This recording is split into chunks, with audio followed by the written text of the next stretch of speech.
তো ইদানিং বিএনপির যে নেতাকর্মী যারা আছেন তারা খুব ঘন ঘন মসজিদে যাচ্ছেন, গাঁজা টানেন, এলোমেলো কথাবার্তা বলেন এবং বিখ্যাত গাঞ্জারু হিসেবে দেখা গেল যে তাদের দেখলেই বোঝা যায় যে এ সারাক্ষণ গাঁজার মধ্যে থাকে।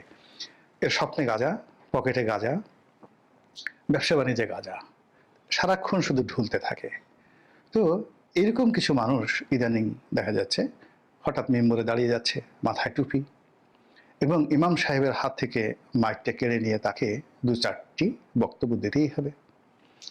এখন হজের মরশুম শুরু হয়নি, কিন্তু ওয়াজের মরশুম সারা বাংলাদেশে চলছে এবং সেখানে স্থানীয় নেতা যিনি এমপি প্রার্থী হবেন বা ওখানকার যিনি সন্ডা গন্ডা হঠাৎ করে বিএনপি নেতা হয়ে গেছেন, তিনি যিনি ওয়াজ করতে গেছেন তার কাছ থেকে মাইক নিয়ে সেখানে কিছু ধর্মীয় বক্তব্য তাকে দিতেই হবে।